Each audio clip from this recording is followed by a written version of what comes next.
ఇవాళ MP Mithun Reddy TDP నేతల దాడుల్లో గాయపడినటువంటి వారిని పరామర్శించడానికి రెడ్డెప్ప ఇంటికి చేరుకున్నారు. వారక్కడ సమావేశమై టిఫిన్ చేస్తుండగానే అంటే రెడ్డెప్ప గారు ఫోన్ లైన్లోకి వచ్చి చెప్పిన సమాచారం ప్రకారం వాళ్ళు టిఫిన్ చేస్తున్న సమయంలోనే ఒక్కసారిగా దాదాపు 60 నుండి 200 మంది దాకా ఇంటి చుట్టూ చేరినట్టుగా తెలుస్తోంది.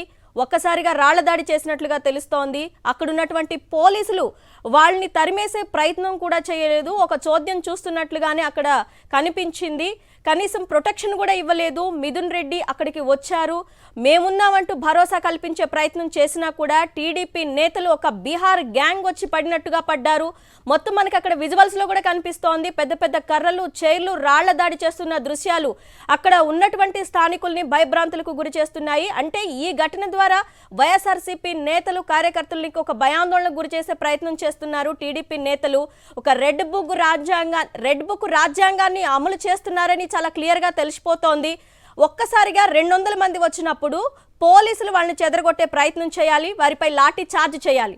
కానీ పోలీసులు రాళ్ల దాడి చేస్తున్నటువంటి వ్యక్తుల్ని బతిమలాడి ఇలా చేయొద్దు అన్నట్లుగా కనిపిస్తోంది ఆ విజువల్స్ లో చాలా క్లియర్ గా. అయినా కూడా ఎక్స్ట్రా ఫోర్స్ ని పిలిపించలేదు. ప్రస్తుతం అక్కడ పుంగనూరులో పరిస్థితి అయితే మిథున్ రెడ్డి లక్ష్యంగా టార్గెట్ జరిగినటువంటి నేపథ్యంలో ఒక భయాందోళన కలిగిన దృశ్యాలు మనకు కనిపిస్తున్నాయి.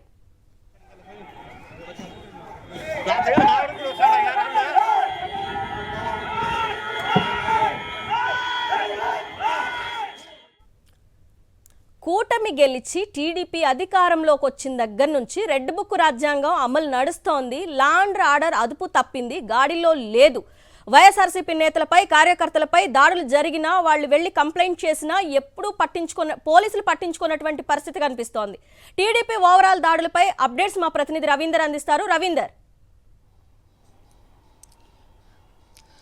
అరుణ, గడిచిన 45 రోజులుగా రాష్ట్ర వ్యాప్తంగా పెద్ద ఎత్తున తెలుగుదేశం పార్టీ నేతలు ఒక అరాచక కాండాన్ని అయితే సృష్టిస్తున్నారు. అసలు ఆంధ్రప్రదేశ్లో ప్రజాస్వామ్యం నడుస్తుందా, రావణ కాష్టం నడుస్తుందా అనేటువంటి ఒక భీతావహ వాతావరణం అయితే కనిపిస్తుంది. ఇప్పుడు ఆంధ్రప్రదేశ్ అంటేనే ఇక్కడ మరో బీహార్లో తయారైపోయింది. ఇష్టానుసారం దాడులు చేసుకునే పరిస్థితికి ఆంధ్రప్రదేశ్ తలెత్తిందంటూ దేశవ్యాప్తంగా కూడా చర్చించుకుంటున్నటువంటి పరిస్థితి కనిపిస్తుంది. అంటే అర్థం చేసుకోవచ్చు ఆంధ్రప్రదేశ్లో ఎలాంటి వ్యవహారం కొనసాగుతుంది అనేది.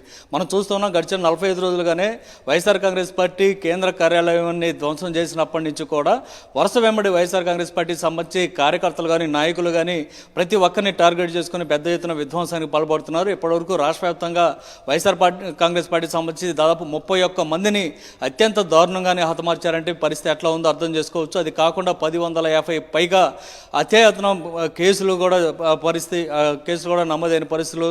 దాదాపు 2700 మంది గ్రామాలను వదిలేసి వైఎస్ఆర్ కాంగ్రెస్ పార్టీ కార్యకర్తలు ప్రాణభయంతో ఇతర ప్రాంతాలకు తరలి వెళ్ళినటువంటి ఇవన్నీ కూడా చూస్తుంటే ఎంత దారుణమైన పరిస్థితి రాష్ట్రంలో ఉందో మనం అర్థం చేసుకోవచ్చు. కొద్దిసేపటి క్రితమే పొంగనూరులో జరిగినటువంటి దాడి ఘటన చూస్తుంటే దేశవ్యాప్తంగా కూడా ఒక చర్చనీయాంశంగా మారింది. ఒక ఎంపీని హతమార్చే విధంగా వీరంతా కూడా పెద్ద ఎత్తున ప్రయత్నం చేయటం, మాజీ ఎంపీ ఇంటికి వెళ్ళిన సమయంలో అక్కడ పెద్ద ఎత్తున దాదాపు 200 మంది పైగా తెలుగుదేశం పార్టీకి సంబంధించినటువంటి గోండాలు అక్కడికి రావడం, కర్రలు, ఇనప రాడ్లతోటి పెద్ద ఎత్తున ఇంటిని చుట్టుముట్టి ఒక్కసారిగా మూకుమ్మడిగా దాడులు చేసినటువంటి వైనం. ఇదంతా చూస్తుంటే అసలు ఏం జరుగుతుంది రాష్ట్రంలో, ప్రజాప్రతినిధులు, ఎంపీలకు కానీ ఎవరు కూడా రక్షణ లేకుండా పోయిందనేటువంటి ఒక పరిస్థితి దేశవ్యాప్తంగా అన్ని రాష్ట్రాల్లో కూడా మారుమోగుతున్న పరిస్థితి. అయినప్పుడు కూడా రాష్ట్రం ఇక్కడ ముఖ్యమంత్రి కానీ, డిప్యూటీ సీఎం కానీ, ఏ ఇతర ప్రజాప్రతినిధులు ముఖ్యమైన పొజిషన్లో ఉన్నటువంటి వారు ఎవరు కూడా మాట్లాడిన పరిస్థితుంది. రెడ్ బుక్ రాజ్యాంగం రాష్ట్రంలో అమలవుతుంటని ఎవరు కూడా జీర్ణించుకోలేకపోతున్నారు. సహజంగా గెలుపోవటంలో అనేది రాజకీయంగా సహజమే, కానీ జరుగుతున్నటువంటి పరిణామాలు చూస్తుంటే ఒక కక్షగట్టి పెద్ద ఎత్తున ఒక యుద్ధం చేస్తున్నట్టుగా వైఎస్ఆర్ కాంగ్రెస్ పార్టీ మీద, ప్రత్యర్థుల మీద తెలుగుదేశం పార్టీ నేతలు, కార్యకర్తలు చేస్తున్నటువంటి దాడులు చూస్తుంటే ప్రభుత్వంలో ఉన్నటువంటి పెద్దలే కావాలని దీన్ని రెచ్చగొడుతున్నట్టు కనిపిస్తుంది. ఎందుకంటే ఇప్పటి వరకు జరిగినటువంటి ఘటనలు చూసిన తర్వాత ముఖ్యమంత్రి కానీ, ఉప ముఖ్యమంత్రి కానీ కనీసం ఒక్క మాట కూడా ఇలాంటి దాడులు చేయొద్దని చెప్పలేదు. కనీసం పోలీసులైనా ముందుకు పంపించి ఈ దాడులను ఆపేందుకు ప్రయత్నం కూడా చేయలేదు. కొద్దిసేపటి క్రితం జరిగినటువంటి పొంగనూరు పోలీసులు అక్కడ అంతమంది పెద్ద సంఖ్యలో ఉన్నప్పుడు కూడా కనీసం తెలుగుదేశం పార్టీకి సంబంధించినటువంటి గోండాలని, కార్యకర్తల్ని అదుపు చేసే ప్రయత్నం కూడా చేయకపోవడాన్ని చూసిన తర్వాత అసలు ఏం జరుగుతుంది అనేటువంటి ఒక ఆందోళన అయితే కలుగుతుంది. ఏకంగా కర్రలు, ఇనప రాడ్లు తీసుకొని, సైకిల్ చైన్లు కూడా తీసుకొని వారంతా పెద్ద ఎత్తున ఒక ప్రీ ప్లాన్ ప్రకారం మిథున్ రెడ్డి మీద దాడి చేసేందుకు వచ్చారంటే పరిస్థితి ఎట్లా ఉందో అర్థం చేసుకోవచ్చు. గతంలోనే మనం చూసాం, చంద్రబాబు నాయుడు ముఖ్యమంత్రి చాలా స్పష్టంగా చెప్పారు, పెద్దిరెడ్డి సంగతి నేను తెలుస్తానంటూ ఆయన మాట్లాడారు. అంటే పొంగనూరులో పెద్దిరెడ్డికి అక్కడ పెద్ద ఎత్తున బలం ఉంది కాబట్టి ఆయన కానీ ఆయన కుటుంబ సభ్యులు మిథున్ రెడ్డి వీరందరికీ బలం ఉంది కాబట్టి ఎట్టి పరిస్థితుల్లో కూడా వారిని అణచివేయాలనేటువంటి ఒకే ఒక లక్ష్యంతో చంద్రబాబు ఆ విధంగా వ్యవహరిస్తున్నట్టు చాలా స్పష్టంగా అర్థమవుతుంది. చిత్తూరు జిల్లాలో తన సొంత జిల్లా అయినటువంటి చిత్తూరు జిల్లాలో తాను పూర్తి స్థాయిలో పట్టు సాధించాలనేటువంటి ఒక లక్ష్యంతో చంద్రబాబు ఈ విధంగా దాడులకు పురుగొల్పుతున్నట్టు చాలా స్పష్టంగా అర్థమవుతుంది. రెడ్ బుక్ రాజ్యాంగం చాలా స్పష్టంగా అక్కడ అమలవుతున్నట్టు స్పష్టమవుతుంది. ఇలాంటి పరిస్థితుల్లో పోలీసులు కనీసం అక్కడ వారిని అడ్డుకునే ప్రయత్నం చేయకపోగా చోద్యం చూస్తూ ఉండటాన్ని ఎవరు జీర్ణించుకోలేకపోతున్నారు. సహజంగా ఇలాంటి ఘటనలు జరిగినప్పుడు వెంటనే ఇలాంటి ఘటనలు జరిగినప్పుడు ఈ దాడుల్ని ఖండించడం చేయాలి, లేదా లా అండ్ ఆర్డర్ని సక్రమంగా పెట్టమని అధికారులకు ఆదేశాలైనా ఇవ్వాలి. బట్ ఈ రెండు జరగట్లేదు కదా. ఖచ్చితంగా మనం చూసాము. ఈ ఇష్యూ జరిగిన తర్వాత పొంగనూరులోనే అక్కడ కొద్దిమంది పోలీసులే ఉన్నప్పుడు పెద్ద ఎత్తున అరాచక శక్తులు అక్కడికి వచ్చినప్పుడు వెంటనే జిల్లా ఉన్నతాధికారులకు రాష్ట్ర ఉన్నతాధికారులకు చెప్పి అక్కడికి పోలీస్ ఫోర్స్ని పెద్ద ఎత్తున పంపించాలి.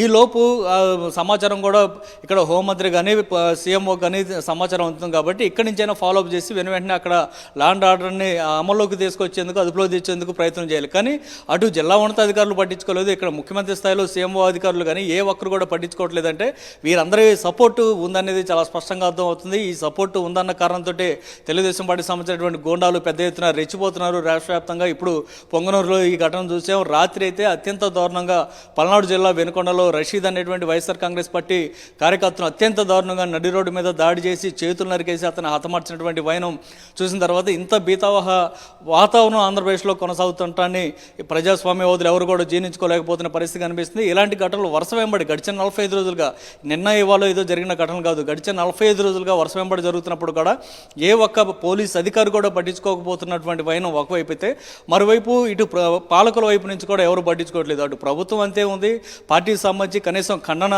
చేయడం కానీ ఇలాంటి పనులు చేయొద్దు అంటూ పార్టీకి సంబంధించినటువంటి ముఖ్య నాయకులు చెప్పడం కానీ ఎక్కడ కూడా జరగటం లేదంటే ఉద్దేశపూర్వకంగానే వైఎస్ఆర్ కాంగ్రెస్ పార్టీ కార్యకర్తల నాయకుల్ని హతమార్చడం, లేదంటే ఆ పార్టీకి సంబంధించి జెండా పట్టుకోవడానికి కూడా భయపడే విధంగా వీళ్ళు చేస్తున్నటువంటి వ్యవహారం చూస్తుంటే రాష్ట్రంలో ఒక అరాచక కాండ కొనసాగుతుందనేది చాలా స్పష్టంగా అర్థమవుతుంది. ఈ నేపథ్యంలోనే మాజీ ముఖ్యమంత్రి వైఎస్ జగన్మోహన్ రెడ్డి కొద్దిసేపటి క్రితం ఒక స్ట్రాంగ్ వార్నింగ్ కూడా చంద్రబాబుకి ఇచ్చారు. గతంలో కడప జిల్లాకు వెళ్ళిన సమయంలో ఏ విధంగా అయితే చెప్పారు, ఇప్పుడు కూడా చాలా స్ట్రాంగ్గా చంద్రబాబును ఉద్దేశించి ఒక వార్నింగ్ కూడా ఇచ్చారు. రాష్ట్రంలో రెడ్ బుక్ రాజ్యాంగం అమలు చేయాలంటే సహించేది లేదంటూ ఆయన చెప్పడంతో పాటు గడిచిన 45 రోజులుగా జరుగుతున్నటువంటి మొత్తం దాడుల వ్యవహారాలు, ఈ పరిణామాల మీద ఒక సిట్తో విచారణ జరిపించాలని కూడా చాలా స్పష్టంగా చెప్పారు. దీని మీద కేంద్ర హోంశాఖ స్పందించాలి, ప్రధానమంత్రి కూడా స్పందించాల్సిన అవసరం ఉందనేది ఆయన చాలా స్పష్టంగా తన ప్రకటనలో పేర్కొన్నారు. ఎందుకంటే ఇప్పటికే వైఎస్ఆర్ కాంగ్రెస్ పార్టీ తరఫున ఈ జరుగుతున్నటువంటి దాడుల మీద అక్కడ రాష్ట్రపతి నుంచి కింది స్థాయిలో గవర్నర్ వరకు ప్రతి ఒక్కరికి 2-3 సార్లు వెళ్ళి కలిసి అక్కడ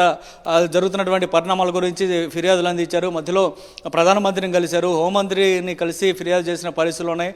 ఇవి కాకుండా అదనంగా సుప్రీంకోర్టుకు వెళ్ళి అక్కడ కూడా ఈ బాధితుల తరఫున న్యాయ పోరాటం చేస్తున్న పరిస్థితులు. సో ఇంత జరుగుతున్నా కూడా అటు కేంద్ర ప్రభుత్వం కానీ ముఖ్యంగా ఇక్కడ రాష్ట్ర ప్రభుత్వం ఏమాత్రం పట్టించుకోకపోగా అరాచక శక్తులను ప్రోత్సహిస్తున్నట్టు చేస్తున్నటువంటి ఈ వ్యవహారాన్ని మాత్రం ఎవరు జీర్ణించుకోలేకపోతున్నారు. దీని మీద చాలా సీరియస్గా వైఎస్ జగన్ తీసుకున్నారు. దీని మీద పెద్ద ఎత్తున ఆందోళన చేసేందుకు కూడా సన్నద్ధమవుతుంది YSR Congress Party. Aruna. Right Ravinder, thank you.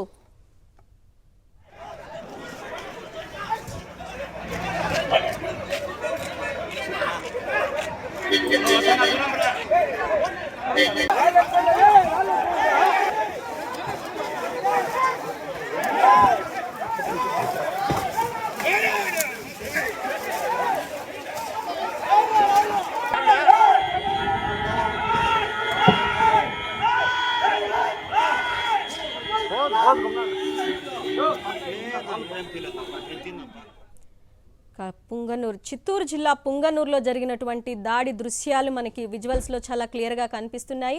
వాళ్ళు ఎటువంటి మనుషులు అంటే ఒక బీహార్ గ్యాంగ్ మీద పడిందా అని చెప్పేసి అంత భయంకరంగా దాడులు చేస్తున్నారు.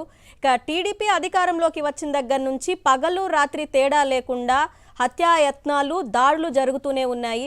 ఒక వినుకొండ కాదు, పల్నాడు కాదు, కృష్ణా కాదు, శ్రీకాకుళం కాదు, ఇవాళ చిత్తూరు జిల్లా పుంగనూరని కాదు, ప్రాంతం ఏదైనా సరే మా రెడ్ బుక్ రాజ్యాంగం ఇలాగే ఉంటుంది అని చెప్పేసి వాళ్ళు దాడులు చేస్తున్న దృశ్యాలే ఒక సాక్ష్యాలుగా కనిపిస్తున్నాయి. ఇళ్ల స్థానికులు ఎవరైతే వైఎస్ఆర్సీపీకి అండగా ఉన్నారో కార్యకర్తలు కానీ స్థానికులు కానీ వాళ్ళని ఇళ్లల్లో ఉండొద్దు, ఉంటే చంపేస్తాము అంటూ బెదిరించిన ఘటనలు పల్నాడు జిల్లాలో ఎదురైనాయి. ఎవరైతే క్రియాశీలకంగా పనిచేశారో వారిని నిన్న అర్ధరాత్రి వినుకొండలో చావు హత్య ఒకటి వెలుగు చూసింది. దానికి సంబంధించి మనం చూసాము.